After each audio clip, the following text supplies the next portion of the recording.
안녕하세요. 카메라타 아트스페이스 디렉터 황수아입니다. 카메라타 아트스페이스는 2004년 카메라타 뮤직스페이스 오픈부터 헤이리에서 개최된 다양한 프로젝트에 동참해서 시각예술 관련 프로젝트를 진행하다가 2017년부터 본격적으로 자체기획 전시를 시작했습니다. 1년에 한 회, 딱 한 작가에게만 집중하는 전시 프로젝트를 진행하는 컨셉으로 현재까지 4분의 작가들을 위한 전시가 이루어졌고요. 2020년에는 양지 작가의 초대전을 오픈하게 되었습니다. 지난 시간에 뒤이어서 작가님에게 전시를 진행하면서 궁금했던 질문을 더 던져보도록 하겠습니다.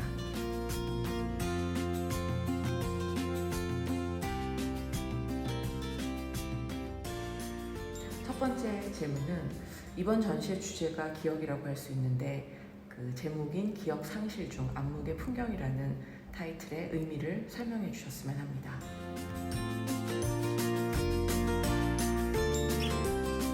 안녕하세요, 양지입니다. 이번 전시 타이틀을 정하기 위해 몇 날 며칠 정말 많은 고민을 했었는데요. 어느 날 성광같이 번뜩이는 아이디어가 떠올라서 기억 상실중 안목의 풍경이라는 타이틀을 정하게 되었습니다. 기억 상실중 말 그대로 기억을 잃어가고 있는 중인데요. 여행을 하면서 보고 느꼈던 많은 것들이 시간이 지남에 따라 중요하지 않은 것들을 잊어버리고 또 기억해야 하는 것들은 과장되거나 왜곡되게 기억하는 상황을 표현한 말입니다. 하지만 들려지는 한글 발음, 기억 상실중 이면에 한자로 쓰여진 것을 보면 같은 기억에 며칠상자 그리고 실제 사실을 나타내는 실자가 쓰여져 있습니다. 결국 기억하는 실제를 그리는 중이라는 뜻으로 한 의미지만 다른 두 의미를 지닌 말입니다. 그리고 안목의 풍경은 심리학 용어인데요. 안목기억, 즉 의식하거나 지각하지는 못했지만 이후의 행동이나 학습 등에 영향을 주는 기억을 의미하는 단어와 풍경을 결합하는 단어로 안목기억에 의한 풍경이라는 뜻이 있습니다. 이는 기억의 풍경, 풍경의 기억, 비분리된 실제의 형상, 평면화된 기억의 사진회화라는 저의 그림 세계를 잘 표현할 것 같다는 생각에 이렇게 타이틀을 정했습니다.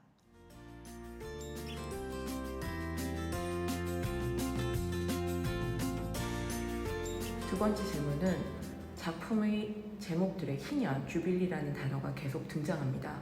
오래전부터 이 제목으로 작품을 제작해 오셨는데요. 희년이란 제목이 가지는 의미를 알려주세요.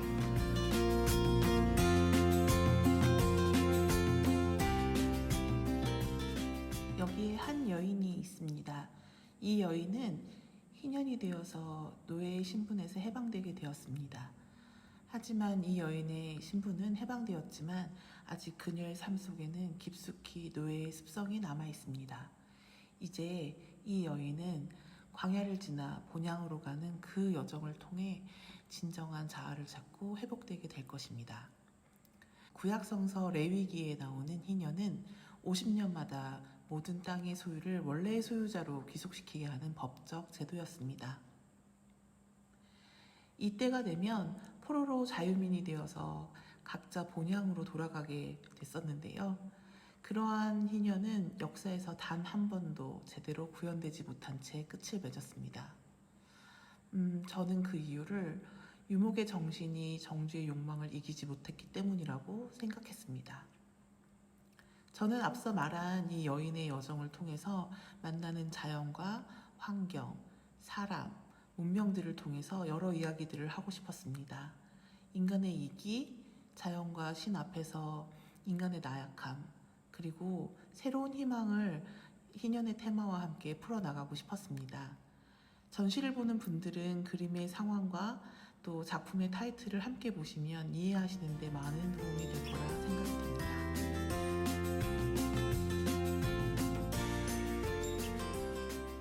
세 번째 질문은 사진과 회화라는 두 장르가 서로 만나는 지점이 많이 발견됩니다. 두 장르를 넘나들면서 각각의 매체에서 어떤 특징을 주로 본인의 작업에 끌어들이는지 궁금합니다. 사용하는 기법의 특징들도 궁금합니다. 유화라는 매체를 사용하지만 수묵화 같은 한국화의 정서가 또 듬뿍 묻어 있습니다. 또 이런 의도를 가지고 작업할 때 반영을 했는지도 궁금합니다.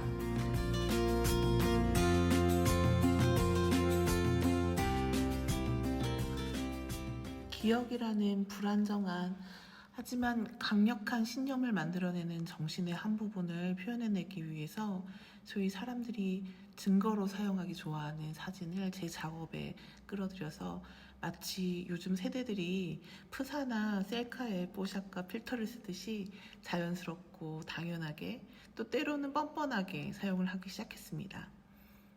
전시장에 오시는 분들은 저희 유화 작업을 보면서 사진이라 말하기도 하고 사진 작업을 바라보면서 또 그림이라고 확신을 하며 말하기도 합니다. 진실을 알았을 때 요즘 말로 사기캐라고 해야 되나요? 고개를 갸우뚱하면서 때론 많이 놀라시며 전시장을 빠져나가기도 합니다. 이 방송이 나가는 유튜브 배경화면에는 아마도 유화를 그리기 전 사진과 또 유화를 옮기고 난 뒤에 작업들을 비교해서 보실 수 있으십니다.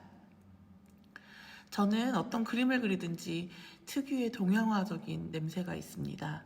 아마도 5살 때부터 아버지의 영향으로 서예와 동양화를 계속 그렸기 때문이라고 생각됩니다. 도제식 교육이 너무 싫어서 도망쳐버린 한국화지만 아마도 본능적으로 손과 정신이 그리로 향하는 것은 아닐까 하는 생각을 하게 됩니다.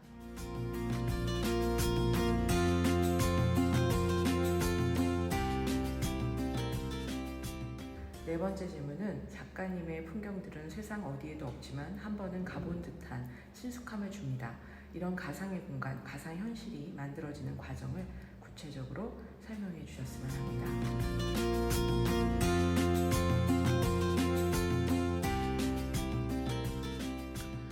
그것은 아마도 포토몽타주라는 기법 때문인 것 같습니다. 대부분 관람객들이 제 전시에서 여기는 어디인가요? 라는 질문 많이 하시는데요. 본인이 다녀왔노라 반갑게 또 자랑스럽게 말씀하시고는 사진도 찍고 행복하게 관람을 합니다. 하지만 사실 있는 그대로의 사진이라기보다는 많은 사진들이 몽타주되어 있기 때문에 어떤 면에서는 특정한 곳을 그리려 했지만 그 어디에도 없는 것이 되어버린 그런 공간이 만들어지게 됩니다. 먼저 저는 기억의 한 부분을 꺼내고 사진 자료를 찾기 시작합니다. 먼저는 제가 여행 중에 찍었던 사진들을 근간으로 작업을 하는데요. 필요하다면 타 여행지의 사진을 사용하기도 하고 인터넷이나 다큐멘터리 필름에서의 한 부분을 가져다 합성의 재료로 사용하기도 합니다. 작게는 2-3장, 많게는 40여 장의 사진들이 몽타주에서 사진을 만들게 됩니다. 이 몽타주는 제 기억을 근간으로 만들어진 것이기 때문에 많은 분들이 실제라고 믿고 바라보는 경우가 많이 있습니다.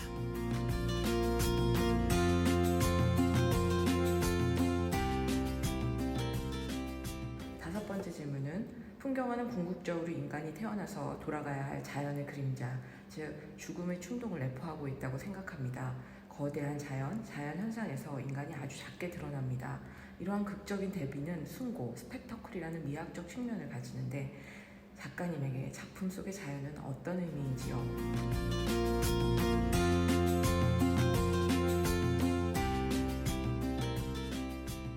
네, 저 또한 크게 벗어나지는 않는데요. 제 그림에서 자연은 숭고, 스펙터클, 그리고 본향의 의미가 있습니다. 한 여인이 본향으로 향하는 그 길에 만나는 자연의 모습은 신의 모습이기도 하고 또 겪어내야 할 대상이기도 합니다. 또한 인간의 거울이기도 하고요. 그 자연은 우리에게 끝없이 메시지를 던집니다. 그것이 때로는 침묵 속 고요함이기도 하고요. 또 폭풍과 같은 두려움이기도 합니다. 가끔 그 풍경 안으로 내가 들어간다면 하고 생각할 때 소름이 돋을 때가 있습니다. 아름답지만 두려운 자연 앞에서 너무 작은 인간임을 자각하기 때문입니다.